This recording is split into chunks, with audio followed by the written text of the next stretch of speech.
Good afternoon, everyone. Welcome to the Judicial Proceedings Committee. Today is Thursday, February 22nd, 2024.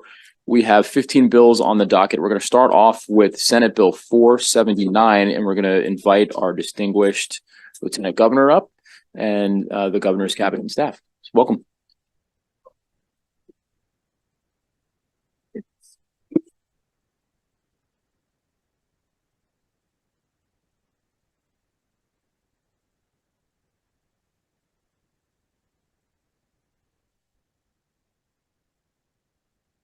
Well, thank you very much, Chairman Smith, Vice Chair Waldstreicher, and members of the Judicial Proceedings Committee and your hardworking staff. I'm Aruna Miller, Lieutenant Governor of Maryland, and I'm testifying in support of the Moore-Miller administration's Senate Bill 479, the Maryland Road Worker Protection Act. Across Maryland, on any given day, there are approximately 300 construction work sites with over 1,000 roadway workers. Last year alone, there were 1,200 work zone crashes. That's over 3 crashes every single day. So for the people who work on these sites, it's not a matter of if they will see a crash on the job site, it's a matter of when. I've spent 25 years in my career as a transportation engineer, and I've been on these construction work sites. And let me tell you, and I know every one of you knows this already, it's an incredibly dangerous job to be on these sites. Senate Bill 479 protects the men and women who place themselves in harm's way on the front line of service. It is a moral imperative that we protect road workers who provide critical public service. This is how we make Maryland a state that serves. In March 2023, the work zone crash on I-695 in Baltimore County instantly killed 6 workers. This was the deadliest work zone crash in Maryland's history. 2 of the victims were a father and a son, Malon and MJ Simmons. I'm honored to be joined by their loved ones today and would ask that the Simmons family please stand and be recognized for their commitment to increasing work zone safety. Governor Moore established the Work Zone Safety Group. We assembled a diverse team, including MDOT administrators, highway engineers, safety inspectors, law enforcement, labor, and construction workers. We are deeply grateful to have had the participation of Senator Ariana Kelly, as well as E&T member Delegate Ziegler. The Work Zone Safety Group concluded that reducing speeds alone was not enough.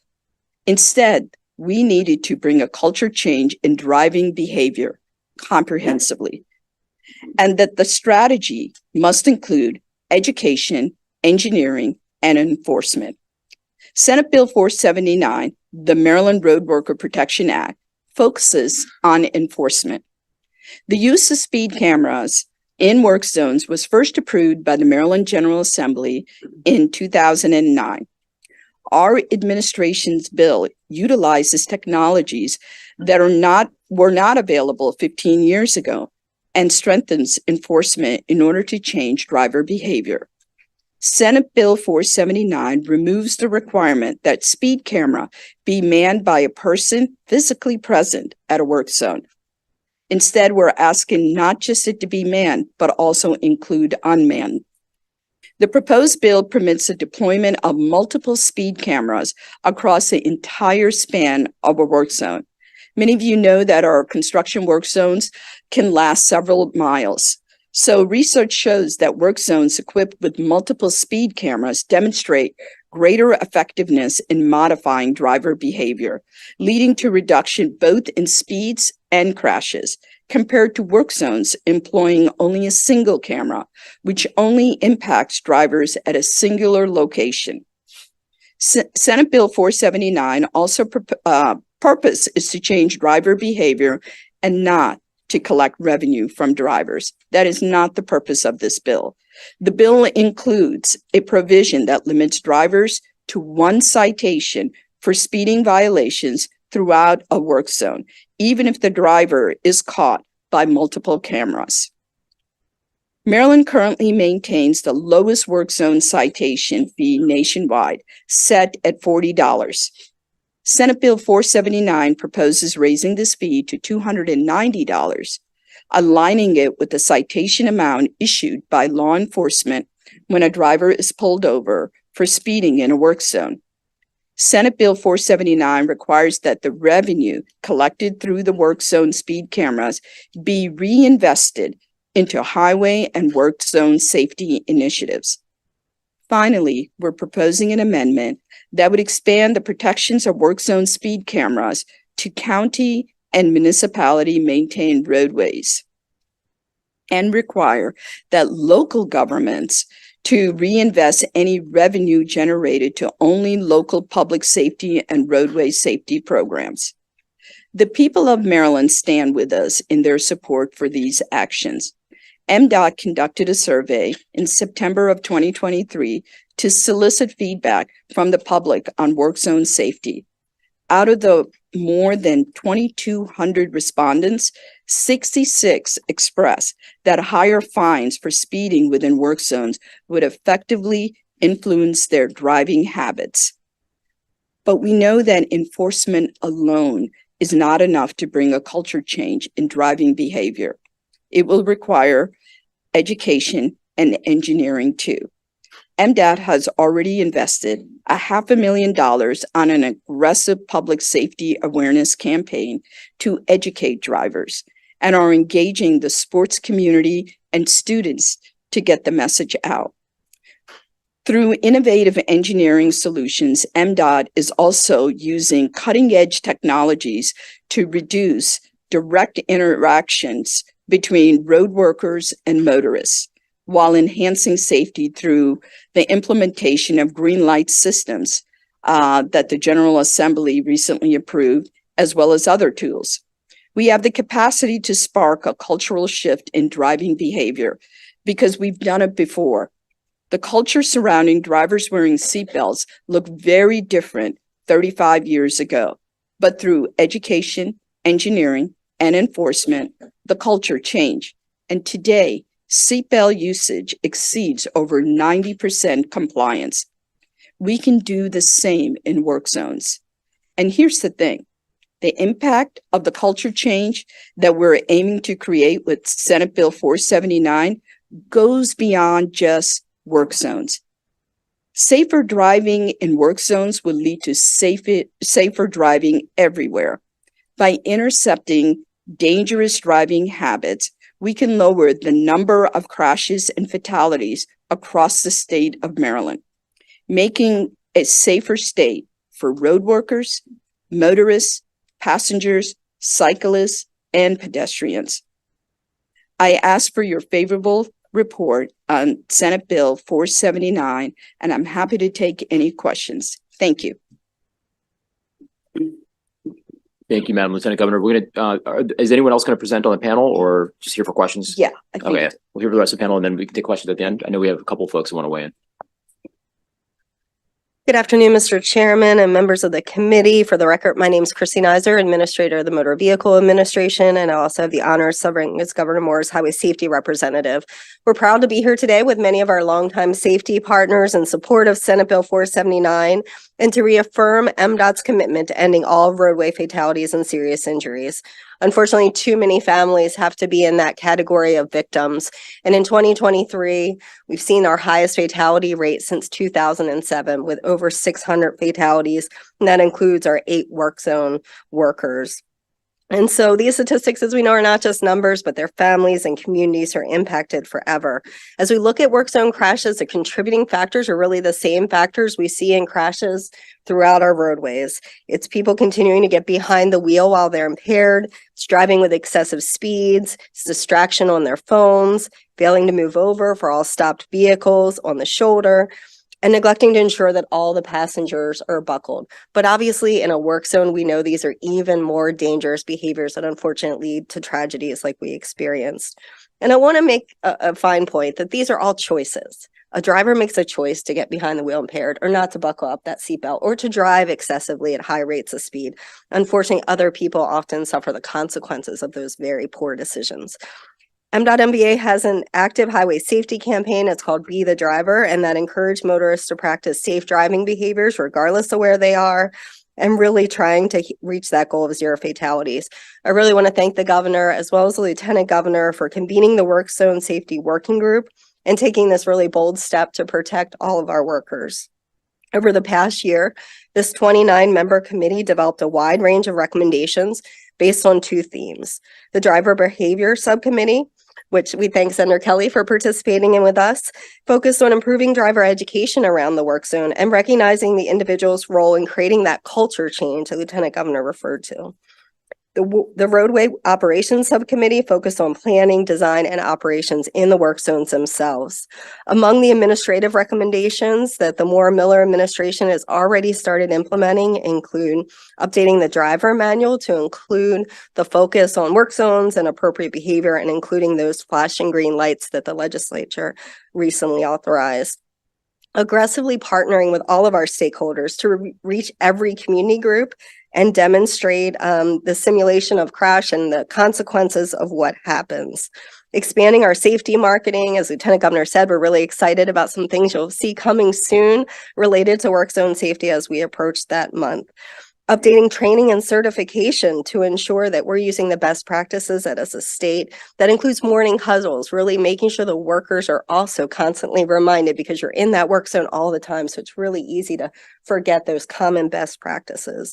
And then looking at innovative equipment. How can we use technology to make our workers safer? With Senate Bill 479, the state will be able to go further and reinvest our valuable resources towards highway safety programs using education, engineering, and enforcement. We know the primary causes of crashes and fatalities. It's time for this to change. It's time for us to come together. The message is simple. Changing the behavior of drivers is everyone's responsibility, so we don't continue to needlessly lose these lives on our roadways. Senate Bill 479 will improve work zone safety as well as safety throughout our state and save those lives. And I ask for a favorable report. Thank you. Excellent. All right. Thank you very much. We'll now turn to the committee for questions. Senator Sidnor. Thank you very much. And anyone on the panel can speak to this, but the Lieutenant Governor had mentioned an amendment. And I'm wondering, is that amendment being put in, is it with regards to Mako's testimony? And if so, how is that supposed to work? They're, according to their testimony, they're seeking, what does it say? Parallel authority. What is it that they would be able to do different? I mean, and anyone can speak to it. Sure. Senator, thank you for the question. So my understanding right now is the way the law is, local municipalities as well as county governments can utilize work zones speed cameras, but any revenue that's collected goes right back to the state. What our amendment says is that the locals can continue to utilize these speed cameras only within work zones and only on roadways posted 45 miles an hour or more, and that any revenue collected would go back to the local government to go directly into roadway safety programs. Thank you very much. Sure. Thank you, Mr. Chair. And can we have Lieutenant the Governor, I witnesses? can't see you. Yeah, sorry. Can we have the witnesses come to the podium? I don't know who wants to answer the question, so I just have a couple questions to ask. Thank you for bringing the bill. Thank you for discussing this measure, because it's obviously a very important measure in protecting our workers. So the bill, when I'm reading it, it constantly makes reference to like the driver, but this actually goes to the registered vehicle owner, not the driver. Is that correct? That is correct. Okay. And so And we're jumping from, we're expanding this opportunity to be manned and unmanned speed control measurement devices, correct? And so is there a calibration period that's going to happen with these? Because I know as a radar operator, you have to properly calibrate your equipment before and after every shift. And there's going to be, is there a requirement then on a daily basis that the people go out and make sure that this is functioning properly so that we're not having citations sent out? Senator Foldo, first off, thank you for your service to our state Oh, thank you. and the service you provide in protecting Marylanders as a law enforcement officer. Thank At you. this time, I'm going to turn that question over to Administrator Nizer, who's probably better able to address your Sure. question. Thank you. I appreciate it. Thank you. They're probably going to want you to stand up, ma'am. Yeah, and I'll just reinforce what the Lieutenant Governor said, that all automated enforcement goes to the registered vehicle owner. So this is just consistent with what is Sure. existing practices for these type of programs. There are calibration requirements for all of these devices. I think SHA can probably speak to how frequently that happens, but yes, they are required to be calibrated. For on a the regular unmanned basis. ones? Yes, any of the devices are required. Well, I know the to be manned ones they do because they're actually, Do you want to come talk? I just want to make sure that we're not having erroneous letters sent out or something, citations. Thank you. For the record, I'm Terry Seuss, Deputy Administrator for Operations with the State Highway Administration. So right now, our current contract with the vendor for manned cameras is calibrated. The technician there is there every day Sure. when citations are being issued. So we would have to do an amendment to a contract if the bill is passed. We'd have to look at the technology that is being provided.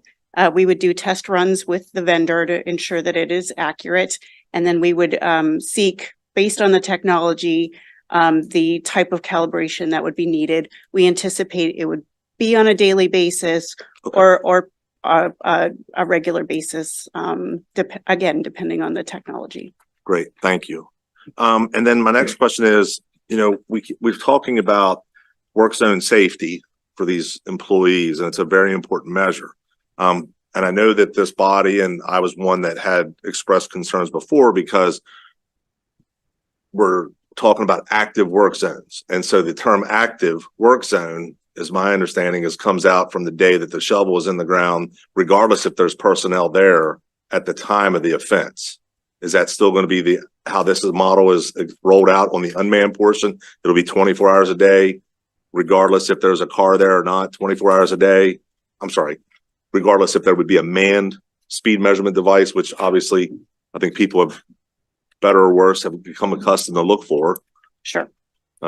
So yes, very good question. Thank you. So we do issue citations right now, could be up to 24 hours a day. And it really, we want to enforce safe speeds through a work zone. Sometimes that work zone, concrete barrier, restricted lanes, or other issues presents a safety concern to the drivers themselves, not only the workers. So we do issue citations up to 24 hours a day. We also have nighttime operations where our workers So are that out at practice night. will continue. We anticipate that. So we would look at each project and try and evaluate that based on the expected work hours. And again, the safety concerns for drivers passing through that work zone. So okay, I appreciate that. My question is because if we're going to expand it to unmanned times, then obviously there's a cost savings overall.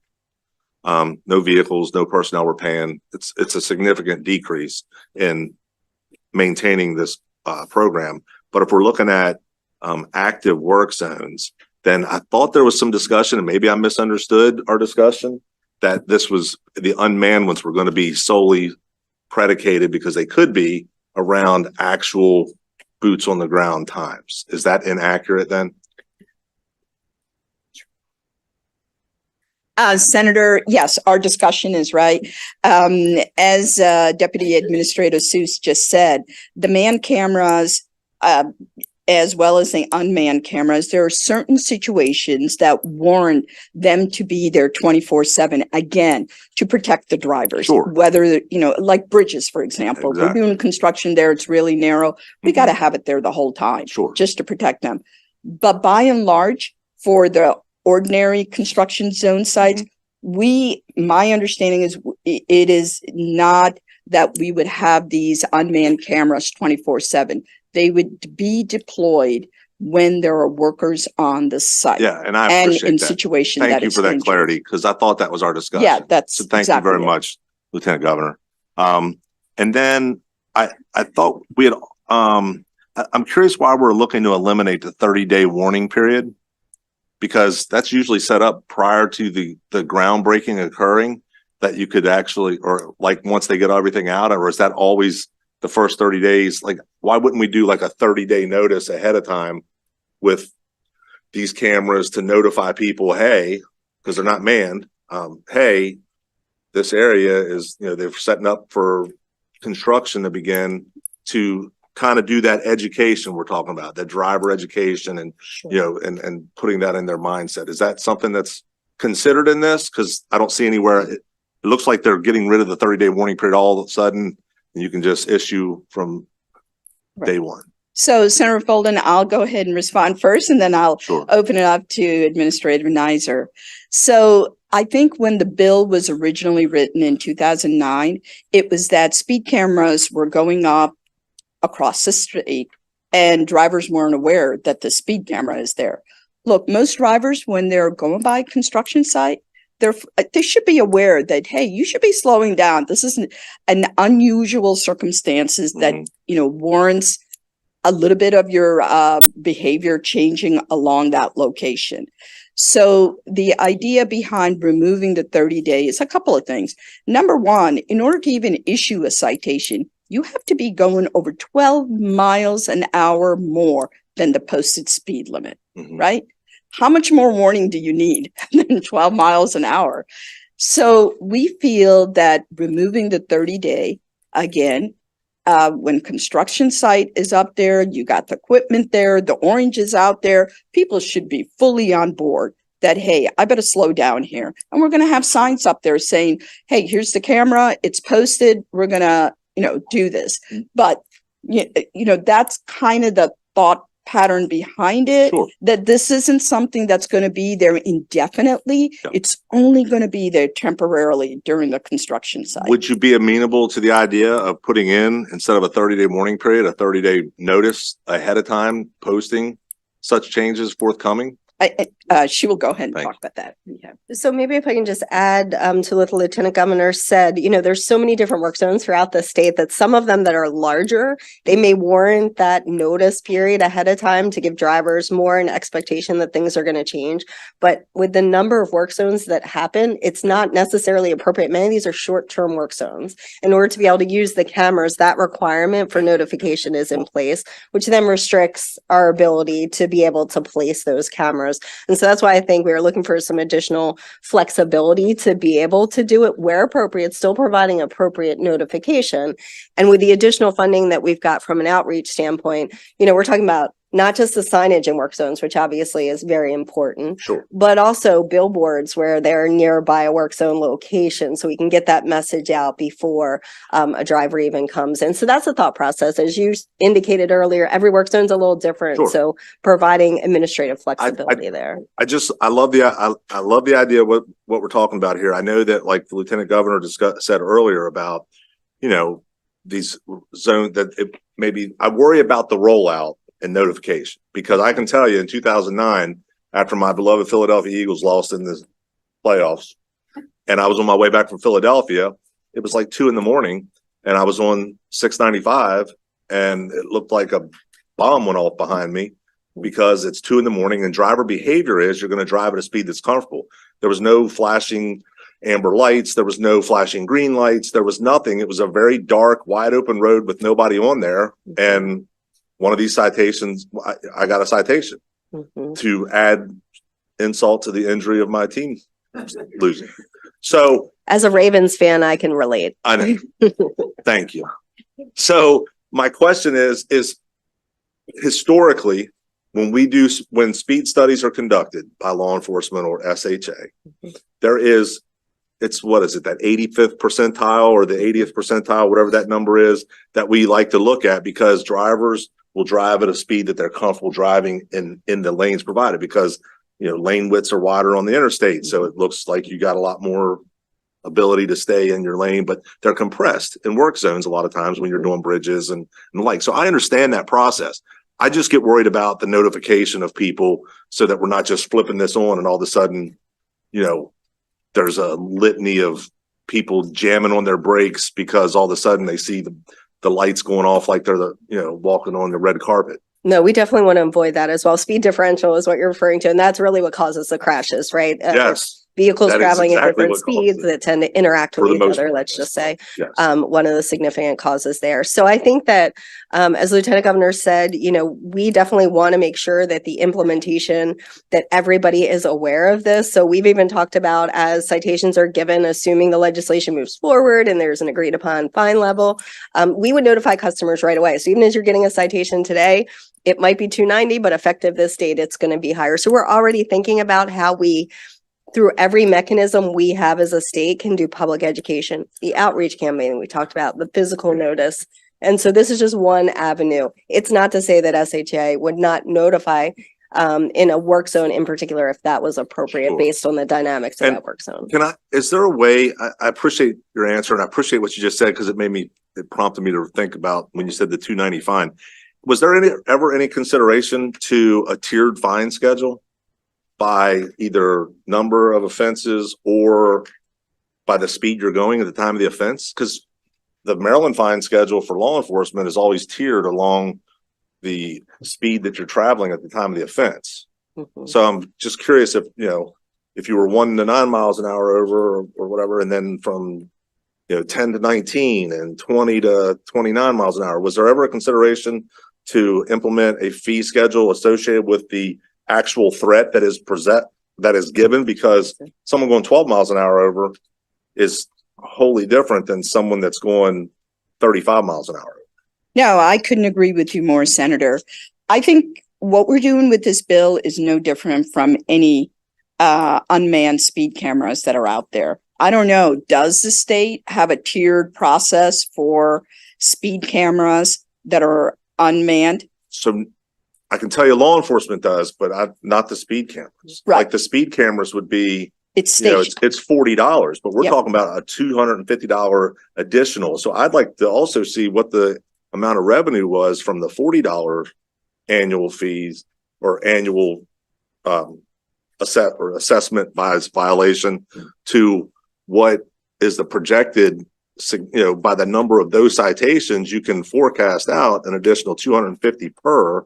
And I thought all this was going back into education and the work zones and all that, but now I see that there's 25% of the residuals, which could be a large amount by the number of volume of the citations. 25% now goes back to MSP for cars and I guess other equipment for That's them correct. being in these areas. That's right, Okay. because they're also part of the construction zone activity scene, right? Sure. The police are there, and as a result of that, some of this funding goes to be able to pay for the equipment that they need to serve these construction zones. But again, going back to having a tiered level, and yes, we are proposing $290 citation. But Senator, you being a law enforcement officer, you understand this better than anyone, right? Look, number one, they're violating the law when they're exceeding the speed limit.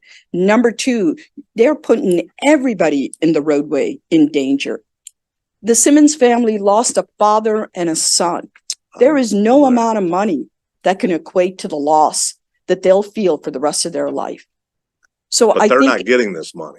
No, they're not getting So, this money. Correct. But what I I'm feel- saying is, when we, the driver, as Administrator Nizer pointed out, when we make the choice to exceed the posted speed limit and decide to endanger everyone on the roadway, there's a price for that.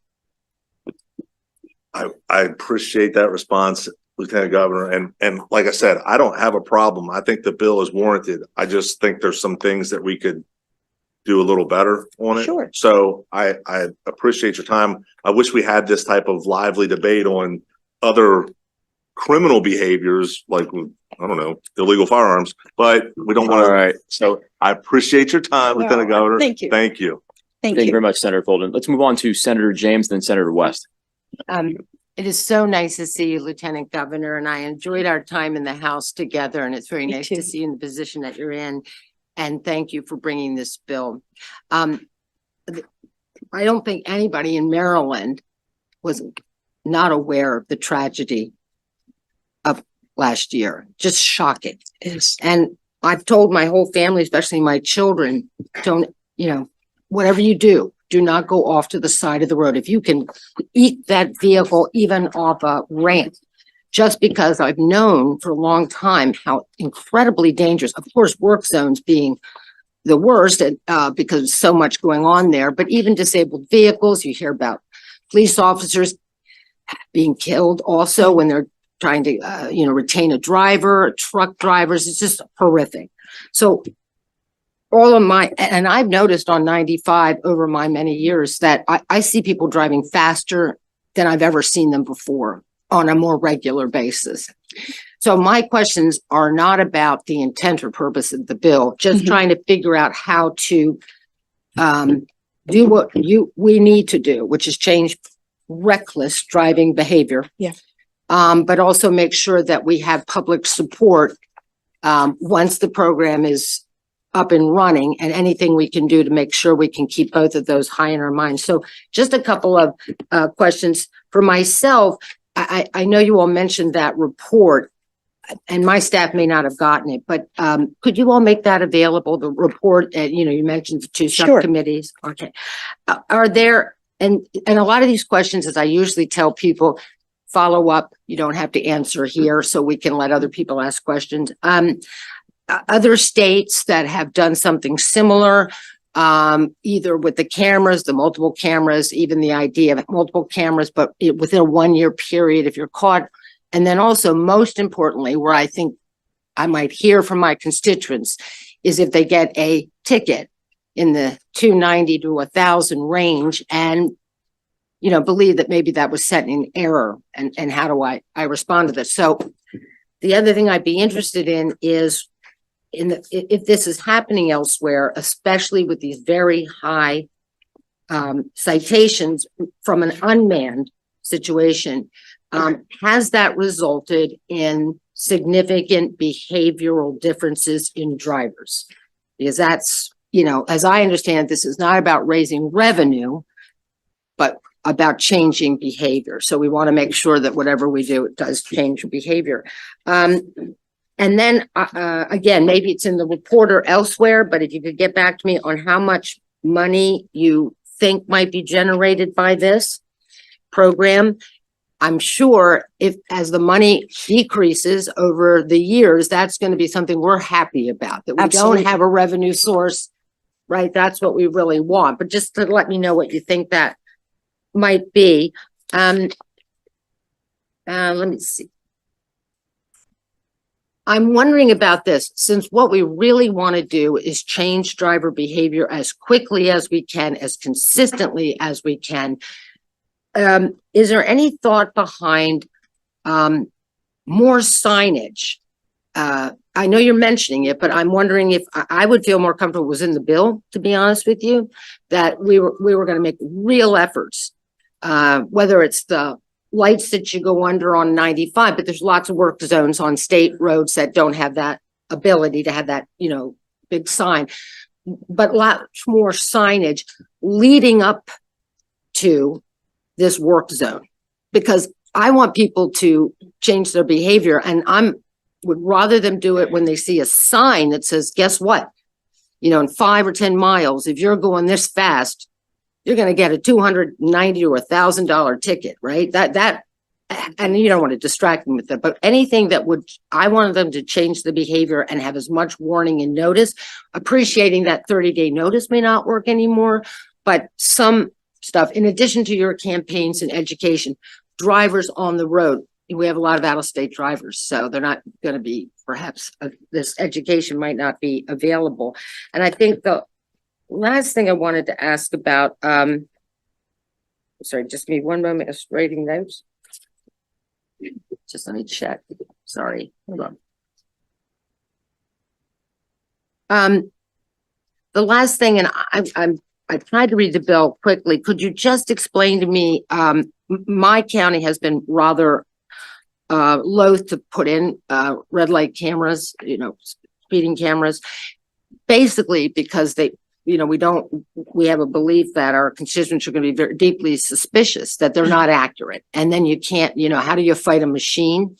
So I'd like to know a little bit more about the logic behind giving the locals this authority as well, at what standard equipment they'll be required to do. And then a little more about the quality of the equipment and the assurances you can give us that they really are accurate. They really do capture driver behavior. That, things are not going to go in error. As you all know, when we started red light cameras, in certain jurisdictions that the equipment was faulty, excessive tickets were going out and the like. All right, Okay. thank you very much. It's a lot. Sure. You don't have to, I just like the. I could touch on some Oh, of it, sure, Senator but James, if that's okay. Okay. Is that okay, Mr. Chairman? Okay. So you mentioned about other states. Are Yeah. they deploying something similar to this where they're using multiple cameras in a site? Yes, they are. But actually, we have survey that shows that it's much more effective as opposed to having a single speed camera at a location. And we're happy to share that makes information sense. with you.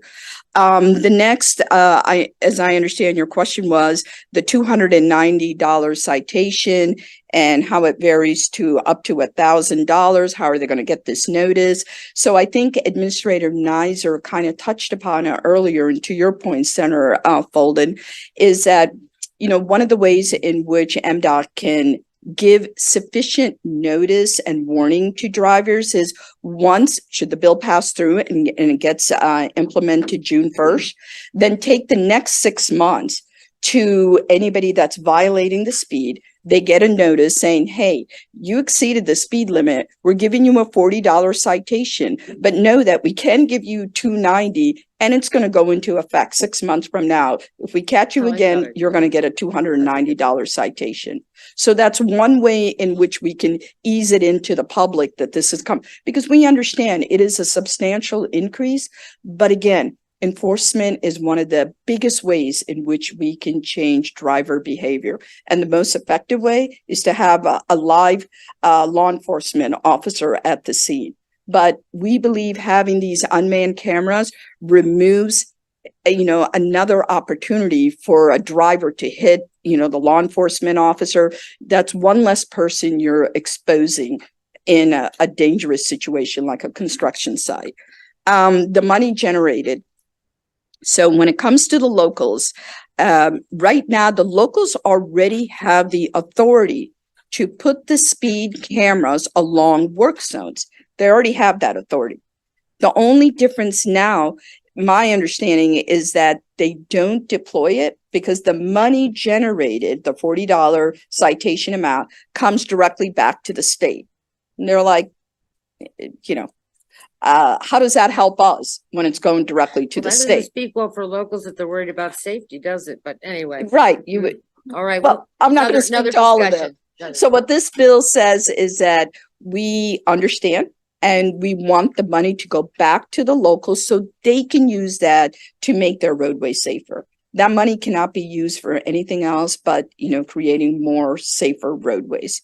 So that would be that.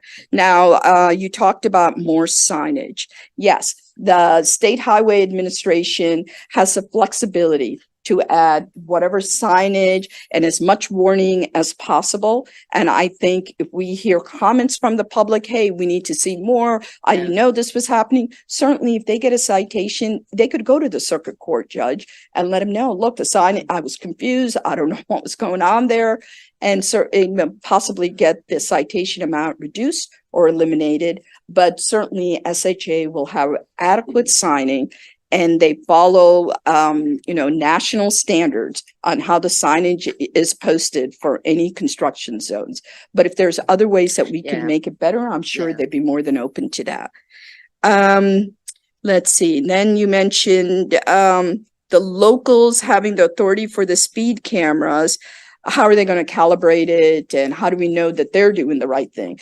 I think the idea is that they do the same exact thing the state is required to do under this law. And Administrator Seuss talked about that. When it's a manned camera, it's calibrated every single day. unmanned cameras, it might not be necessary to calibrate it every single day, but whatever, frequency that's needed, that's what we would But you wouldn't expect. be the adverse if locals. we made that a little clearer in the bill, that we want the locals, if they're gonna use this, to follow best practices and the standards that the state is leading with. Yes, Okay. okay. I didn't know if the I two think of that- you wanted to add, sure. The other thing I will say about the fine amount that I don't think we've mentioned yet is frankly, we looked at the precedents already been set by the legislature with the automated enforcement for school buses, which is also a significant fine amount to $250 for that automated enforcement. And that's something that's passed recently. So certainly the working group looked at that as kind of precedent setting in Right. nature. And the fact that school zones and work zones should be equated, that, the same way we look at a school zone, we don't want to hurt any precious child. We also don't want to hurt our Does workers. that 250 help bring down incidences of people doing the wrong thing? And There was a sense from the law enforcement members and some other members of the committee that there has been a change in awareness in school zones. And I know we have still had some crashes. I don't want to diminish what's occurred. But there was a sense that people look at school zones differently. And I don't know if it's because of the automated enforcement or it's just a general awareness of those school zones. You also asked about decreasing speed. I think there's a lot of great examples. I know on the city, the JFX is one that's gotten a lot of attention with the speed camera that they've deployed fairly recently. And really the number of citations have gone down in a very significant way. I know SHA has experienced the same thing where they see a decrease in citations. They do clearly change behavior and people's awareness about it. And to add on the sign, I know one of the things we talked about is putting the fine amount on some of the signage. I know SHA has to follow certain guidelines, but where we can, putting it front and center. So there is nothing, we're not trying to hide anything in terms of what that fine amount is. We want you to know what it is. And then the ability to appeal. I just wanted to reemphasize that not only do you have the ability to go to the courts, you also get that photo of your tag number. If it's not the right tag, if there was a misread by a small percentage, there's an administrative ability to go to both us and SHA to have that removed because it was done in error. So there are multiple mechanisms through which somebody can get remedy if there was a misread of a tag for whatever reason. Thank you. Thank you, Mr. Chairman. Thank you very much. Administrator Nizer, you are relatively familiar with the committee, but Madam Lieutenant Governor, I know you're not a frequent flyer here in JPR, and God bless you for that. But thank you for bearing with us with this. It's a little bit culturally different here, so a lot of questions. This is not unusual for the committee, so thank you for bearing with us. Senator West. Thank you, Mr. Chair. I will have relatively fewer questions, but it's always great to see the Lieutenant Governor. We served together in the House of Delegates, as did Mr. Ludke and me. So it's like old home week in here today. So I want to congratulate the administration for this bill. I think I sponsored 14 of the 16 administration bills this year. This is one of them. I think it's a great bill. I have a bill coming up next week, which would require the State Highway Administration to put speed cameras on the Baltimore Beltway. Speaking of which, I'd like to talk to the lady from the State Highway Administration after the bill hearing is over about that bill. And my bill was patterned after a bill we enacted a year or two ago to authorize speed cameras on the Jones Falls Expressway. So those cameras are now in place, and I drive up and down the JFX, and I can tell you it's palpable that the speeds are lower today on the Jones Falls Expressway than they were before the speed cameras. They have done their job. People are now observing the speed limits on the JFX. But the one thing about the JFX that they have that I don't see in this bill is a requirement that electronic cameras electronic signage be put in place shortly before the speed cameras, letting you know what your speed is. We've all seen those cameras. They're on the Bay Bridge, they're on the JFX, there are other places around the state. So you would know if you're just driving without thinking and your speed has crept up, and all of a sudden you see the camera, it says your speed is 65 miles an hour, and the speed limit is only 50, I've got to cut my speed down. It gives the driver a little more warning, a little more reason to tamp on the brake rather than get these high tickets. Have you thought of putting similar language into this bill? Requiring those sorts of electronic cameras to be posted near the areas where these speed cameras are going to be located. Senator West, that's a great recommendation, and thank you for your support of the bill. And I'll turn it over to Administrator Nizer. I feel like you all are very in tune to the conversation the working group had, because that was the exact feedback we got from the members of the working group, which, as I said, we're a very diverse group. They really felt like those feedback signs were incredibly effective. And I know SHA and MDTA already use those signs in work zones. I don't think we thought it was necessary to put it in the bill because it's a kind of best practice and it was part of, again, the recommendations for what signage should look like. But you are exactly in line with where the working group was in terms of the effectiveness, because, you know, somebody maybe is driving thinking about something else, even though you should be paying full attention, and then it gets away from you. And that reminder of your speed is You're looking helpful. at the cloud, you know, That's- and all of a that's sudden you very realize you're helpful, driving yes. too fast. Yes. So we completely agree. And again, it is a current practice of SHA as well as MDTA. We didn't think it was necessary for legislation, but it was a recommendation of the working group in terms of using those signs to more effectively notify the driver about the speed they're currently going. If we were to add an amendment to the bill requiring that sort of signage, would you push back? Or would you think this is something the governor could accept? Just as a parenthetical, every camera bill we've passed out of here, we've had that language in there. Just as. Yeah, I think that was the intention anyway, Yeah, to yeah. put those signs up. So I don't think it's inconsistent with where we are on. Terrific. Thank you very much. Okay, further questions from the committee? Thank you all very much. Thank you. I'll now bring up the second panel. We have Maryland State Police Lieutenant David Ryan, Maryland Transportation Builders and Materials Association President Mike Sakata, and State Highway Administration Chart Senior Technician Howard Bostick.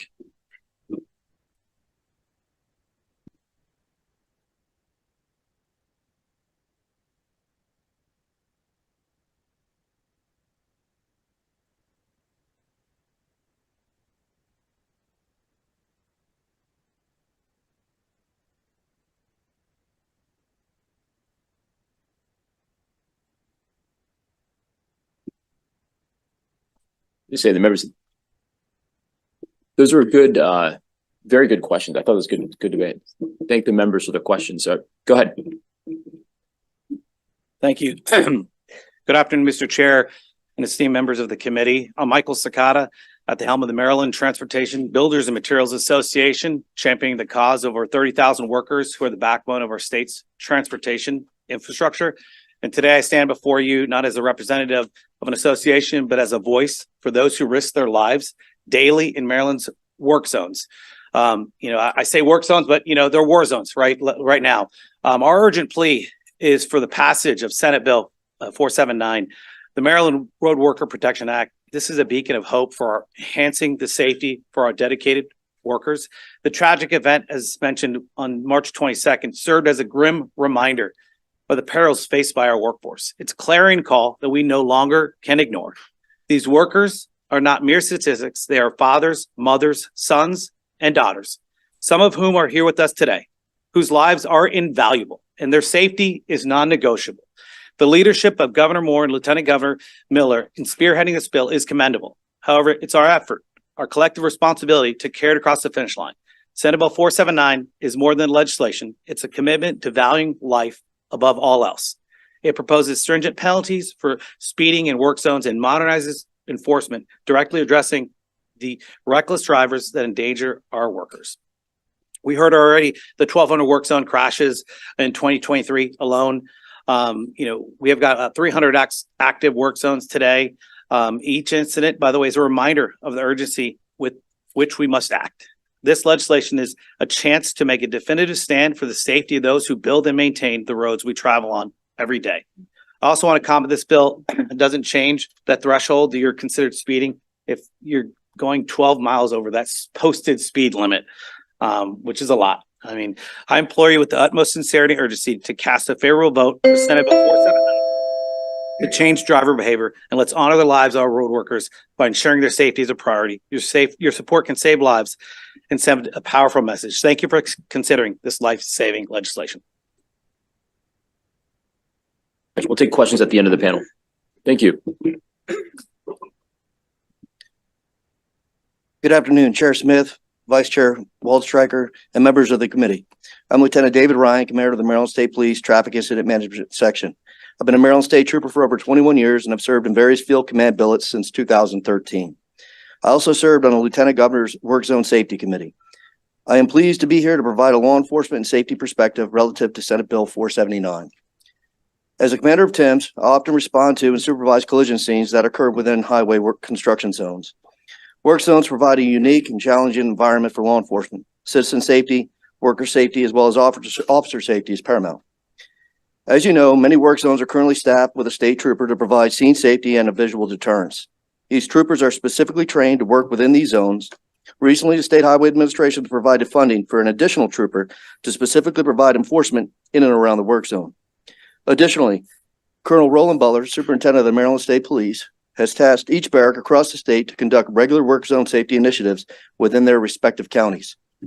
In 2023, the Maryland State Police conducted 276 of these initiatives, provided 9,214 hours of enforcement, made 8,124 traffic stops, issued 11,489 citations and warnings, made 51 criminal arrests and 45 DUI, DWI arrests in the work zones. This work is and will continue throughout 2024 and beyond. Many of these collisions occurring in the work zones are related to three factors: speeding, distracted driving, and impairment. Enforcement combined with education often leads to a reduction in violations and provides for safer Maryland roadways. Thank you for the opportunity to be here today. I'm happy to answer any questions you may have. Thank you.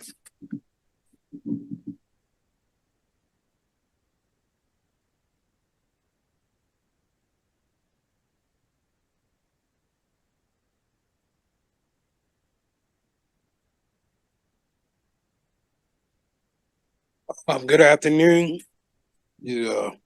committee. My name is Howard Bostic. I work for Maryland State Highway Administration Emergency Response Technician for CHART. I was a member of the Driver Behavior Subcommittee work group led by Administrator Nizer. I bring a unique perspective to the work zone, and as my office are work zones, and I am an emergency response tech, respond directly to incidents that occur on the roadways in the interstate, assisting stranded motorists, providing traffic management, and supporting law enforcement and fire rescue department on crash scenes. I have a firsthand look at the recklessness and distracted driver behavior motorists when they travel through our work zones. People continue to speed, don't move over, and makes our job even more unsafe already than it's already are. Unfortunately, on December 22nd, I was involved in one of them work zone crashes. I was responding to an accident rollover on the JFX. Got there, set up, and put all the cones out. And this van came down and hit my truck at 70 miles an hour. The crash was scary. My life flashed before my eyes. And I hope you will vote for this bill. And I just want to thank the governor for putting the bill out there, the lieutenant governor, and Administrator Nizer. Thank you for having me. Thank you very much, Mr. Bostic. Questions from the committee? All right, seeing none, thank you all very much. Thank you for being here.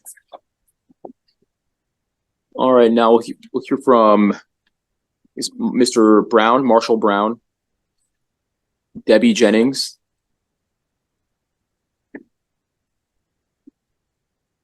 James Deriu,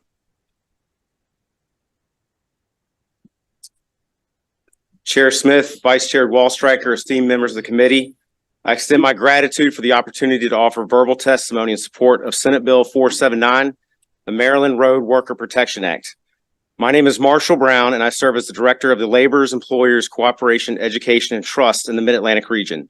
LESIT is a joint labor management association within the construction industry affiliated with the Laborers International Union of North America, or LIUNA for short. Our mission is to address worker issues with the welfare and safety of our workforce being top priority. Today, I stand before you in support of Senate Bill 479. This legislation is crucial for protecting our workers. High-speed work zones have taken a toll, as seen with the tragic loss of lives on 695 recently. Senate Bill 479 offers enhanced safety measures that can save lives and ensure that every worker returns home to their loved ones at the end of each shift. The measures include those previously mentioned before me. On behalf of Lesit, Liuna, our contractors, I urge the committee to support Senate Bill 479. Thank you.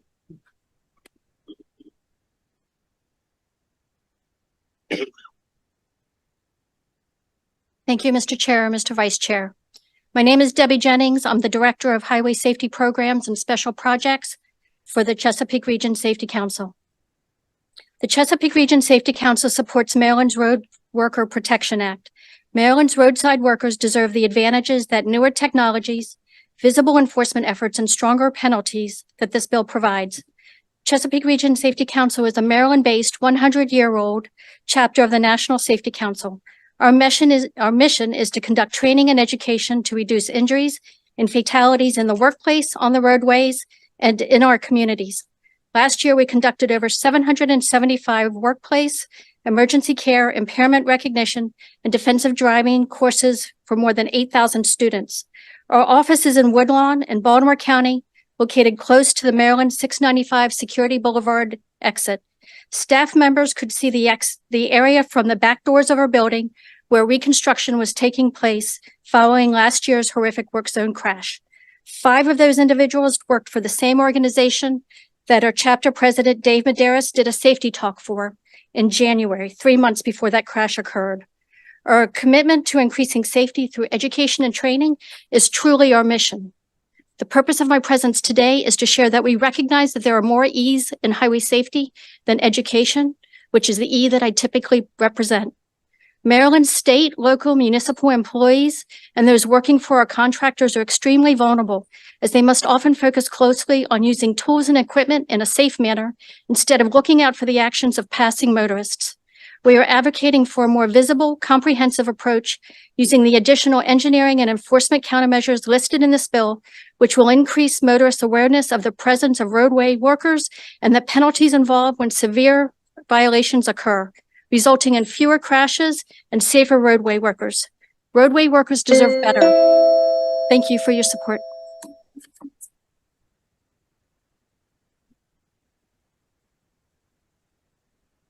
Chairman Smith and members of the Senate Judicial Proceedings Committee, my name is James Drew, and I'm testifying today as president of the American Council of Engineering Companies Maryland chapter in support of Senate Bill 479.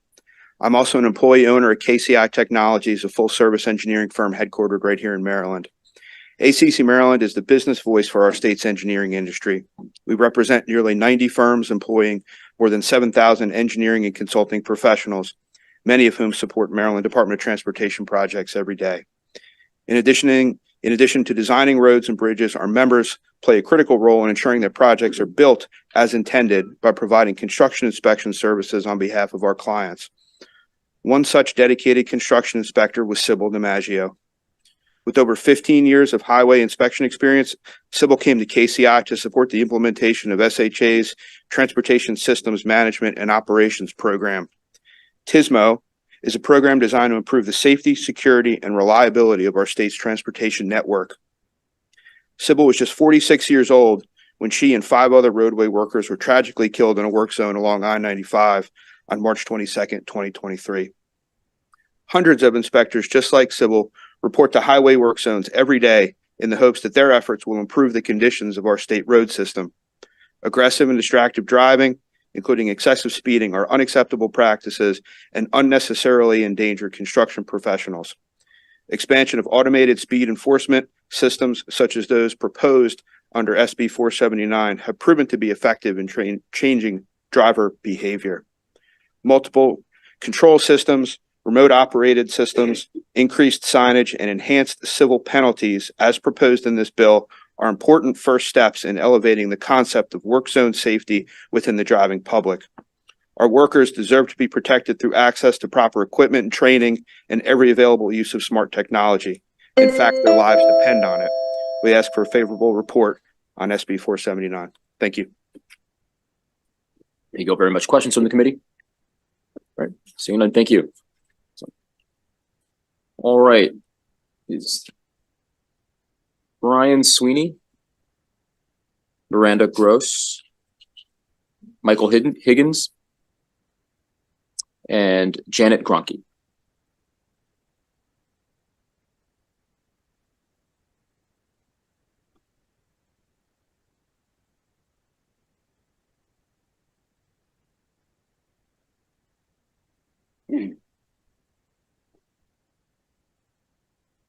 Hi, my name is Brian Sweeney. I'm speaking as a representative of Dimensional Products Incorporated of Finksburg, Maryland, and a resident of Baltimore City. I'm here to express my support for the Senate Bill 479.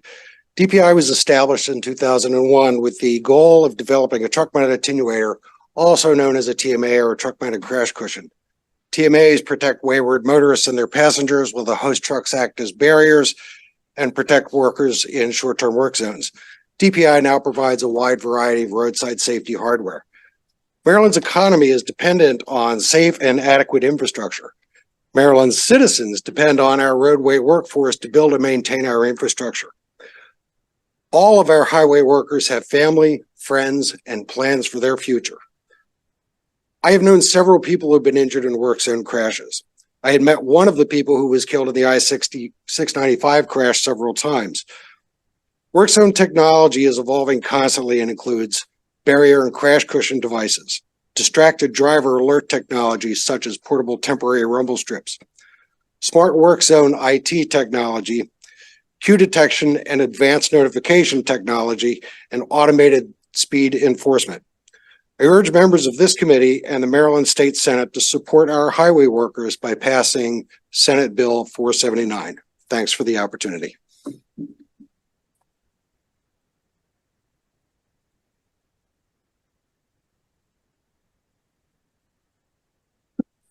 Excuse me. Good afternoon, Mr. Chair and members of the Judicial Proceedings Committee.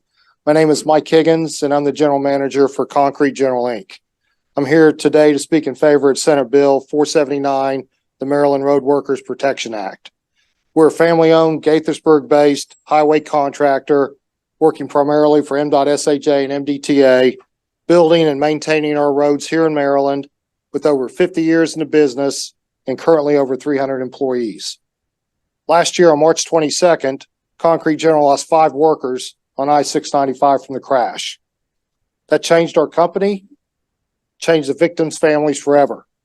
With me today is Kim Simmons, the widow of Stick Simmons and mother of MJ Simmons, 2 of those victims. Also here is Wanda Green, Stick's sister. Besides Stick and MJ, we lost Pancho and Carlos Escobar, 2 brothers, and Chichi Ruiz, another member of that crew. Sybil DiMaggio, KCI employee, was the 6th victim that day. Over 100 years of experience was lost in a matter of seconds on 695 on March 22nd. So Wednesday afternoon, around 1 o'clock, by a driver entering the work zone at a speed over 100 miles an hour. We desperately need to see safety changes made in Maryland work zones so this does not ever happen again. The construction work zone is the work office for our field folks. Every day our workers are putting their lives on the line when they go to work on our roadways here in Maryland. We all need to do our best to help our workers go home each night to their families. The changes outlined in SB 479 are a step in the right direction. I ask that you do not forget what happened on March 22nd, 2023, and help make our office, our work zones, safer. Please vote favorably on Senate Bill 479, and thank you for your time today.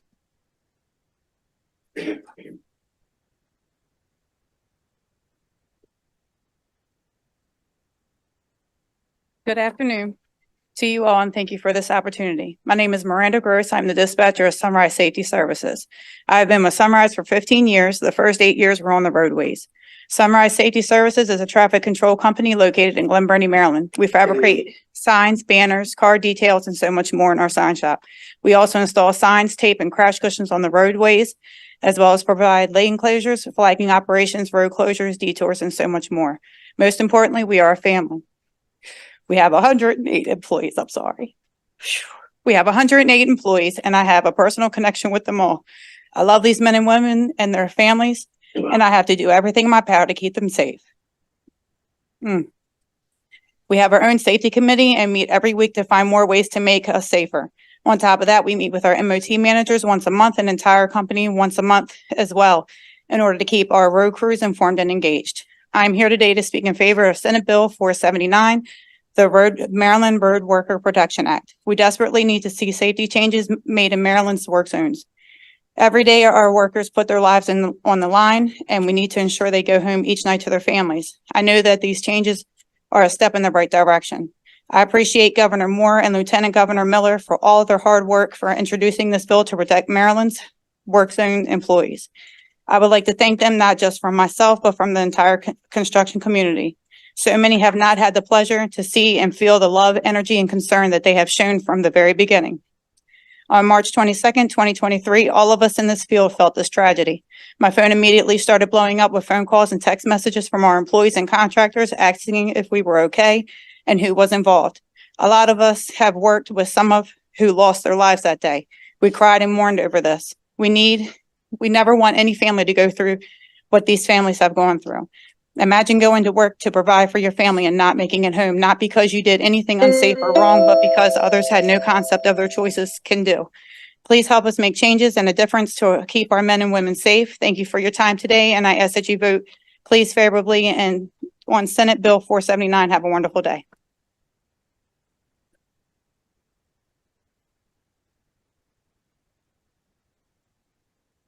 Afternoon. My name's Janet Gronke, and I am the president and CEO of Sunrise Safety Services. Sunrise is a traffic control company. We're located in Glen Burnie, Maryland, and we have been in business for 28 and a half years. We have 108 employees, and approximately 87 of them work on the road. Excuse me. Miranda? Yeah. They work on the road setting up lane closures, installing traffic signs, temporary pavement markings, crash cushions, and more. Today, I'm here to speak in favor of Senate Bill 479, the Maryland Road Worker Protection Act. I've had the opportunity to be a part of the Governor's Work Zone Safety Committee. We've discussed the things that we believe will help, and I appreciate the governor and the lieutenant governor for all their hard work and dedication for introducing this bill to protect Maryland work zone employees. We desperately need to see safety changes made in all of our work zones. Can you imagine doing your job every day with these kinds of hazards? Seeing someone you work with get injured or killed while just simply doing their job? Every day our workers put their lives on the line, and we need to ensure that they go home each and every day to their families and loved ones, and that they come back to their work family. I have been with Sunrise for 27 years, and I've seen my fair share of vehicles coming into our work zones and injuring our employees. So that's the reason I'm here today, to hopefully show you why it's so important that you vote in favor of this for Bill 479. Please remember, when you're driving, to travel through our work zone safely and spread the word to everyone you know, because it can save a life. I thank you for your time today. And again, ask that you please vote in favor of Senate Bill 479. I know that these changes are a step in the right direction. Thank you. Thank you very much for your testimony. I'm going to give the members of the committee an opportunity to ask questions. Seeing none, thank you all very much for being here. With that, that will conclude the testimony for the proponents of the bill. We'll now switch to the opposition panel. And we have Mr. Giannetti.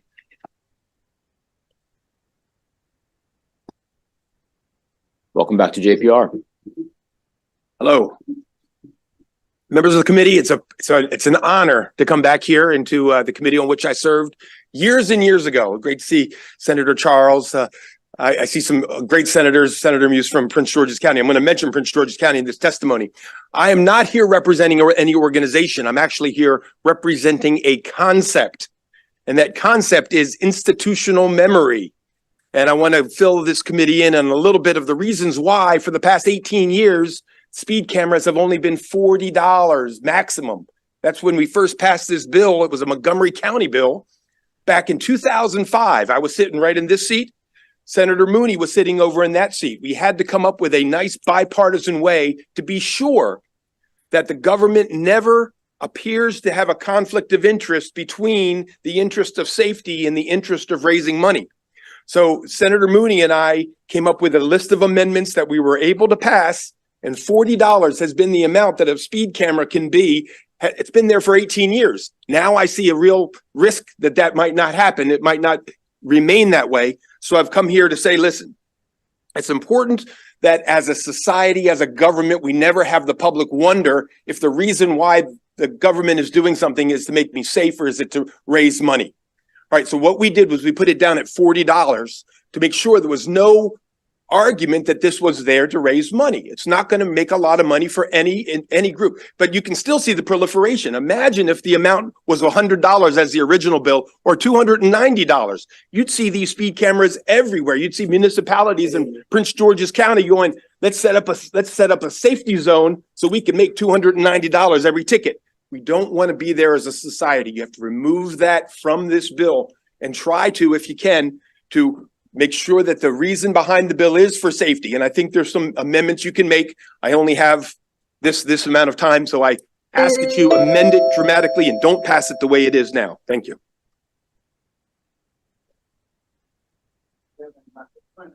I'm very good, my good friend. How are you? I love that jacket. Thank you. Thank you. A couple of questions, and I understand because we grappled with this a long time. Number one, it appears to me that even at $40, it no longer has any effect because it's gotten worse. Right. People either know where they are and they slow down and they keep going. I live off of 210, and 210, according to AAA, is the sixth worst traffic traveled road in the nation. I believe it. That's from AAA. I'm grappling with, I'm not sure if somewhere between the fines, because I'm concerned about fines in poor communities, et cetera, et cetera. But on the other hand, I'm really concerned about all of the deaths I've had and what my people are saying in my district. They've changed their tune regarding the speed cameras. I have another building where they're saying, put more cameras here because we are at risk. And so I guess my question is it a deterrent? And if so, and it's not working, what should we do? Because people have absolutely gone crazy when it comes down to their driving habits. And it's no longer, we had seatbelts. Nobody wanted to wear seatbelts. Well, now everyone just automatically puts on a seatbelt when they get in the car. That has not had that effect. What do you suggest that we do in the meantime that could have some effect? Because if it's not having an effect, then it is just that, a money-raising tool. Right. But if it's something that can be a deterrent and change behavior, and because it's $40, it's not changing behavior, what do you suggest we do? Well, thank you, Senator, for the question and the opportunity to expand a little bit. I think that the desire behind this bill is a good one. I think we need to protect those people on the side of the road. I worry about them all the time. I worry about a police officer, Senator Fulton, a police officer that pulls over a speeding person. I'm really concerned about this. There's a lot of ways that the governor's committee identified as improving the speed zones, not just speeding, but the speed zones. I know that 210 was recently added into the legislation that you're allowed to now put one down on 210. I think that just added. I don't know if it's in effect yet, but it's in effect soon. In effect, we're now putting more. Yes, okay. So, and I know that the speed zone on the JFX worked also. a concern that I have in this bill is something that I think Senator Folden or Senator James brought up, was the concern that this is actually not going to the speeder. This is going to the owner of the car. All right. So I worry that maybe the owner of the car, if it's not the person who's driving, that's maybe they don't worry about speed zones because it's not going to be them that gets the ticket. You know, maybe that's one of the issues that we have. So maybe addressing that issue, that it's actually somehow the driver.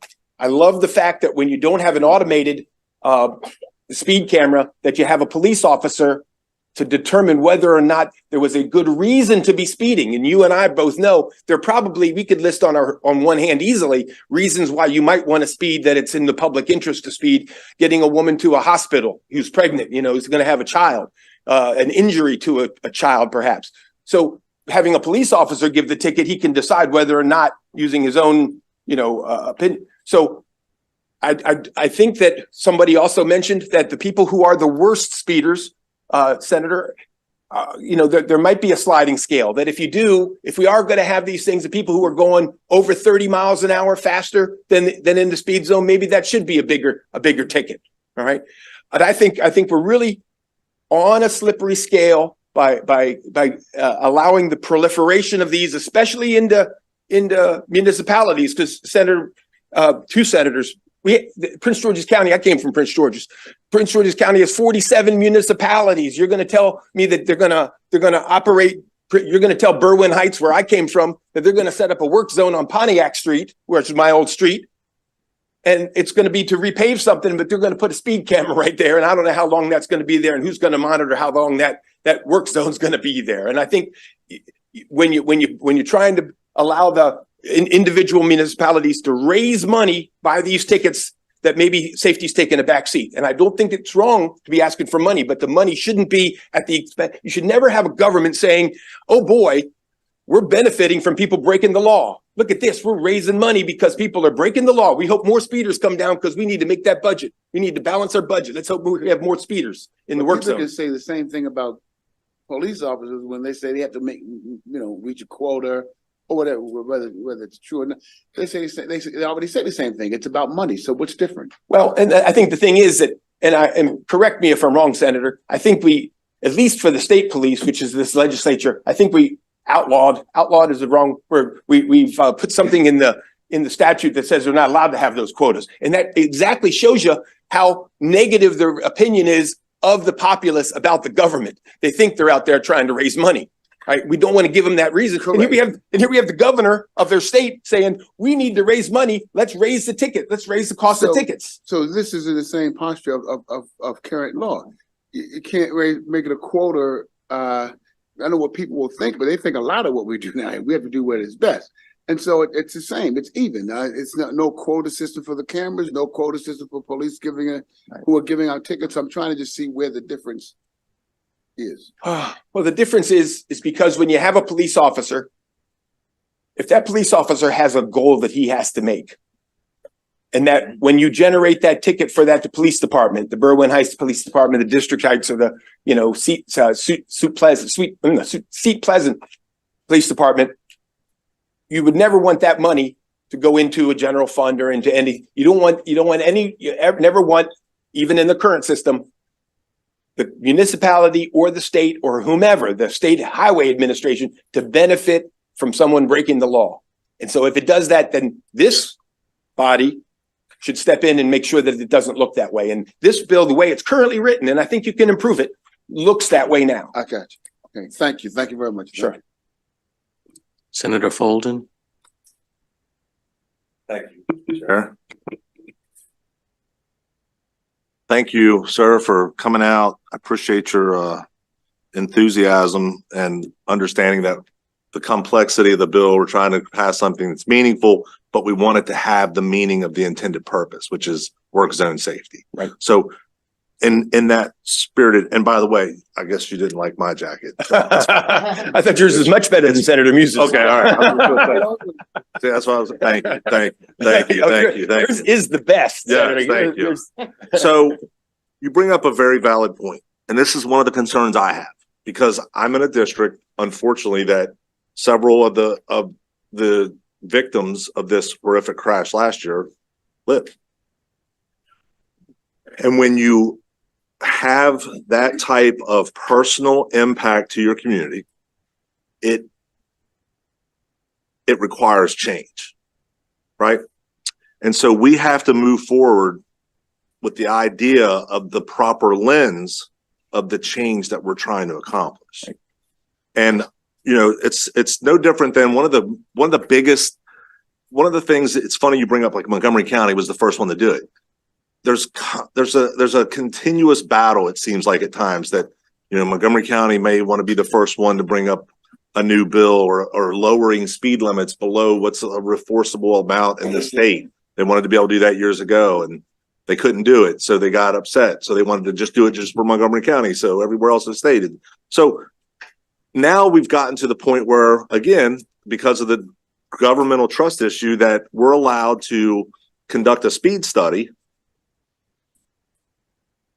to to adjust the speed limit down below what is normally your associated speeds. Like in residential areas, it's 25 miles per hour. In business districts, it's 30 miles an hour. Well, now if they perform a speed study, regardless of the results, because it's a speed area or a zone that is not of a high enough speed, right? Regardless of the results, which they don't have to publish either, they can then, as long as they conduct it, move the speed limit down. And in those areas, we're seeing a high concentration of cameras. That's concerning to me, right? Because that gives this credence to what you're saying, is that it's somehow, you know, this money grab. I don't feel that the design of this is to be a money grab. Right. I have concerns about the height of the sudden shift of $250 without a scale, which is what you already alluded to. So, you know, if we're talking about speed or safety, though, wouldn't it be something, and maybe, you know, I'm asking you to comment, wouldn't it be something to look at maybe restricting, almost like a funnel, the number of lanes, so that the lane nearest the associated workers, or, you know, where they are, is no longer in operation? You just create that squeeze, which in and of itself creates a slowing effect in that area. Right. That's one solution. And it doesn't put our workers right on the buffer of vehicles that at 50 miles an hour are going 74 feet per second. Right. So that's one. The other one is obviously, you know, and they do this in some areas, when you restrict the width of the lanes. By nature of humans, we see that as constrictive, even though there may be nothing on either side. If we see those lanes, we want to stay inside those lanes. So the natural human reaction is to slow down, because you don't want your car going off onto the painted lanes. That's another thing. I mean, do you agree with what I like where you're going, Senator, and I endorse those two amendments to this. You know, I think that makes a lot of sense. I think the bill has to be crafted. Well, first of all, you know, God bless the governor and the lieutenant governor, because they're trying to solve a problem. Sure. And they were given a committee that I know that one of your senators from this committee, Senator Kelly, was sitting on that. And it was great. The thing is, you look at the roster of who's on that committee, and it's all workers, and it's all people who are on the road. It's not people who are making legislative policy. And one of their recommendations, and they probably had 30 recommendations, I printed it out and read it. One of them was raise more money through speed enforcement. And that's what turned into this bill. And that's the concerns I have with not the raising of the money, but that a governor comes out trying to solve a problem now. Right. A governor comes out and says, this is how we're going to raise some more money for this problem. Okay. That's okay. Now, as far as what you said, you know, when I talked to Senator James before this, we started coming up, you know, in our head about the different amendments that could make this bill better.